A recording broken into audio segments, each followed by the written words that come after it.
Ay hala, nasunog pa ang winker. Abonado na naman. Patay. Back dyan! Once again, this is MC N7CE Car and Cafe. Kung gusto nyong gayahin palakol, just hit him up. Isang MCX motorcycle similarity to ng Wave 100 na sira at tingnan nyo yung nangyari. Nabasag ang winker dahil na-aksidente si Sir.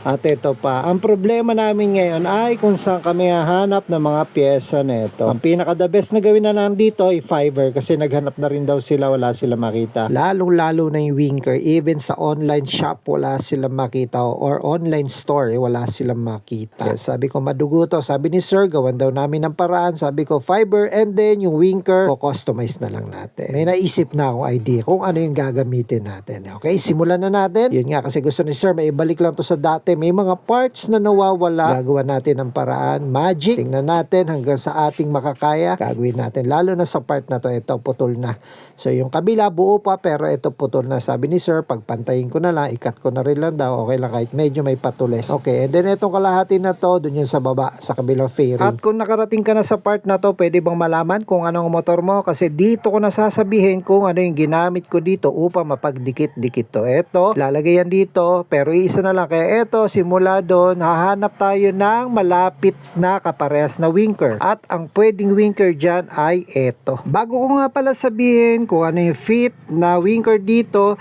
it doesn't mean na fit ka sa isang parte, pwede ka doon. Pero sa case nito, sa case ng motor na to, kailangan natin, dahil wala nang stock, outdated na yung motor, wala nang makita, kaya kailangan na natin pumasok sa pagko-customize. So papalitan natin ng winker. Kinalas na natin at pinagtagpi na natin upang makita kung ano yung kulang na part. Eto na. Kaya mamaya bubuuin natin yan at ang gagamitin natin para mabuo tong dalawang to, lalagyan natin ng fiberglass. So ipa-fiberglass reworks natin to. Kung gusto nyo, ito katulad yan buo na. Ganun kabilis. Iiwanan ko kagad dito sa yellow basket para makabili kayo. At yun nandito sa part na to, gagawa natin ng paraan. At yun nandito, putol na nga to, wala na talaga. Kaya sabi ni Sir, okay lang kahit may nakosle. Ito yung dating winker, palitan na natin yan. At ang gagamitin natin, sabi ko kay Sir, bumili na kaagad kayo para masukat ko na. Kasi medyo matagal tong gagawin. Hindi to kaya na isang araw kasi uhulmahan ko pa at yun nga liliit. At sabi ko, Sir, habang ginagawa ko to, yung mga sira na yan, bumili na po kayo ng pang Suzuki Smash winker. Opo, yun yung nakikita kong sakto dito based sa hubog neto. Kaya habang ginagawa to, bumibili sila Sir at ako naman eto lilinisin ko na. Make it sure again na pag kayo nag-fiberglass, iiwan natin sa yellow basket again. Kung gusto nyo, dapat malinis upang kumapit ng maigi yung fiberglass. Kasi kung hindi, kakapit yan, pero ilang linggo lang, ilang buwan lang, tanggal na po kaagad yan. Sayang naman. Back dyan! Oh, make it sure na malinis talaga. So, hindi na natin patatagalin. Basta sinasabi ko lang, linisin nyo. Tanggalin nyo yung mga alimuong. Ayan. At yun na nga. Gagawa na natin ng sukat itong mga ito. Yung gilid na yan, gagawa na natin yan. Tulad kanina, yun, nilagyan ko na. Ito na rin, nililinis na natin. Naglagay na rin tayo ng body filler. Tinapos namin maigi para makatuyo dahil bumabagyo na. At ayan, safe naman ang motor niya, nilagay natin sa gilid. Buti na lang, hindi namin nilagay sa loob dahil natuklap yung bubong niya. Back dyan! Yun ang masama doon. Pero eto, habang nasa amin, laging safe dapat ang mga motor. At matagal-tagal to, ayun, nakalipas na mga ilang araw. Eto na ipapakita ko sa inyo. At sumilip na nga ang haring araw. Yun, ganun kabilis. Eto na yung itsura niya. Nag-request na rin tayo kay Sir kung gusto niyang iparepaint. Nagpadagdag lang tayo ng konti kasi budget meal nga lang naman talaga. So, basic paint lang ang ginawa muna natin dyan para malinis tingnan. Pero, eto yung nangyari. Aray ko ba? Back dyan! Tunaw ang aftermarket na binili ni Sir. At dahil kami ang last touch, siguradong garantisadong abono. Back dyan!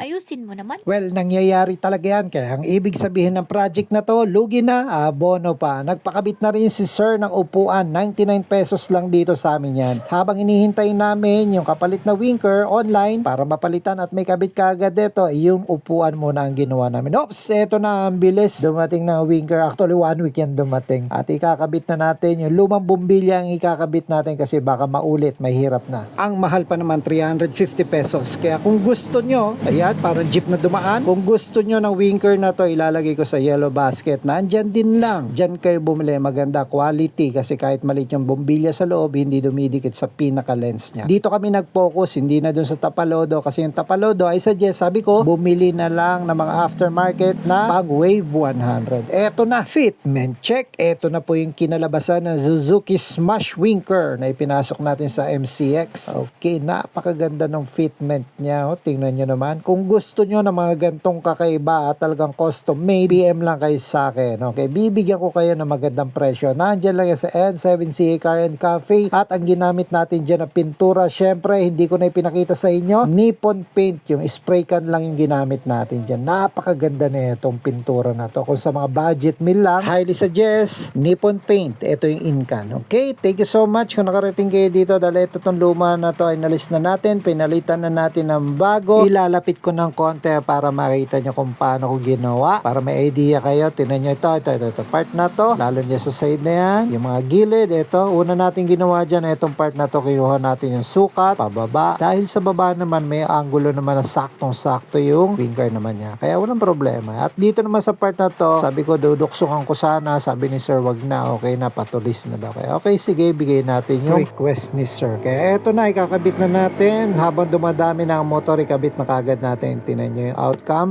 Thank you so much kung nakarating kayo dito. Once again, this is MC Tur. Thank you so much. Bye!